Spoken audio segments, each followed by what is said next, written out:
एक मर्तबा का जिक्र है कि एक शख्स ने नाहक 99 इंसानों को कत्ल किया। वो इतना बड़ा गुनाहगार था कि इसके दिल में भी शायद उम्मीद बाकी ना थी, लेकिन फिर भी किसी न किसी तरह इसके दिल में यह ख्वाहिश पैदा हुई कि वो तौबा करे, अपनी जिंदगी को बदले और अल्लाह की तरफ लौटे। उसने किसी को बताया कि वो तौबा करना चाहता है, तो लोगों ने कहा कि अगर तौबा करनी है तो किसी आलम से रुजू कर। चुनांचे वो एक आलम के पास गया और उससे पूछा कि क्या मेरे लिए तौबा है? मैंने 99 कत्ल किए हैं। इस आलम ने कहा, नहीं, तुम जैसे कातिल के लिए अल्लाह की रहमत नहीं हो सकती। ये सुनकर उसके दिल में गुस्सा आया और उसने इस आलम को भी कत्ल कर दिया। अब इसके कत्ल की तादाद 100 हो गई। इसका जुर्म और भी बड़ा हो गया, लेकिन अल्लाह की तरफ लौटने की ख्वाहिश अभी भी दिल के किसी कोने में बाकी थी। इसके बाद इसने एक और आलम से मुलाकात की और इससे भी यही सवाल किया कि क्या मेरे लिए तौबा का कोई रास्ता है? इस आलम ने इसके सवाल को गौर से सुना, फिर कहा, हाँ, तुम्हारी तौबा हो सकती है। अल्लाह की रहमत बहुत वसी है, वो हर गुनाह को मुआफ कर सकता है अगर बंदा सच्चे दिल से तौबा करे। लेकिन तुम्हें एक बात जरूर करनी होगी, तुम्हें यह जगह छोड़नी होगी। यहाँ के लोग बुरे हैं, अगर तुम यहाँ रहोगे तो दोबारा उन्हीं गुनाहों में पड़ जाओगे। तुम फलां बस्ती चले जाओ, वहां नेक लोग बसते हैं और तुम उनके साथ नेकी की राह पर चल सकते हो। इस शख्स ने फौरन फैसला किया। उसने अपना सामान बांधा और नेक लोगों की बस्ती की तरफ रवाना हो गया। वो रास्ते में था कि अचानक उसे मौत आ गई। वो अपनी नई जिंदगी शुरू करने ही वाला था, लेकिन मौत ने मोहलत ना दी। अब फरिश्ते इसकी रूह लेने आए। एक तरफ रहमत के फरिश्ते थे, दूसरी तरफ अजाब के। दोनों के दरमियान झगड़ा होने लगा।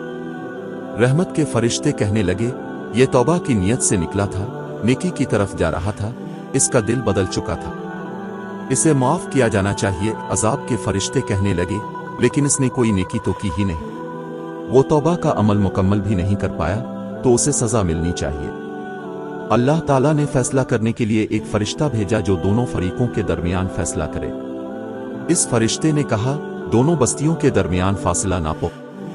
अगर ये नेक लोगों की बस्ती के करीब है तो उसे निजात दी जाएगी, अगर गुनाह वाली बस्ती के करीब है तो फिर वो अजाब का मुस्तहिक है। फिर अल्लाह ताला ने जमीन को हुक्म दिया कि नेक बस्ती को उसके करीब कर दिया जाए और गुनाह वाली बस्ती को दूर कर दिया जाए। जब फासला नापा गया तो वो नेक बस्ती के करीब निकला और अल्लाह ने इसे मुआफ फरमा दिया और उसे जन्नत में दाखिल कर दिया। ये वाकया हमें सिखाता है कि अल्लाह ताला की रहमत कितनी बेपाया है। कोई भी गुनाह हो, अगर इंसान सच्चे दिल से तौबा करे तो अल्लाह इसे मुआफ कर देता है। लेकिन तौबा सिर्फ जबान से कहना नहीं है, इसके लिए दिल का बदलना, नियत का साफ होना और अमल का उठाया जाना जरूरी है। इस शख्स ने सिर्फ तौबा की बात नहीं की बल्कि नेकी की तरफ कदम बढ़ाया और वही कदम उसकी निजात का जरिया बना।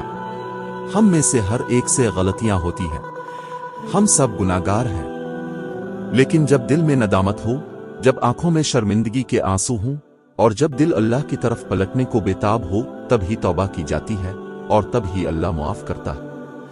ये भी सच है कि तौबा का सबसे बड़ा दुश्मन शैतान है, जो हमें यह यकीन दिलाता है कि तुम बहुत गुनाहगार हो, तुम्हारे लिए मुआफी नहीं। लेकिन शैतान झूठा है और अल्लाह सच्चा है। वो रब जो कातिल को मुआफ कर सकता है, वो तुम्हें और मुझे भी मुआफ कर सकता है अगर हम सच्चे दिल से तौबा करें। आज हमें फैसला करना है कि हम अपने गुनाहों से पलटेंगे या इसी रास्ते पर चलते रहेंगे जो हलाकत की तरफ ले जाता है। अभी वक्त है, अभी सांसें बाकी हैं, अभी दिल धड़क रहा है। अल्लाह की तरफ पलट आएं। इसी में फलाह है, इसी में नजात है और उसी में सुकून है।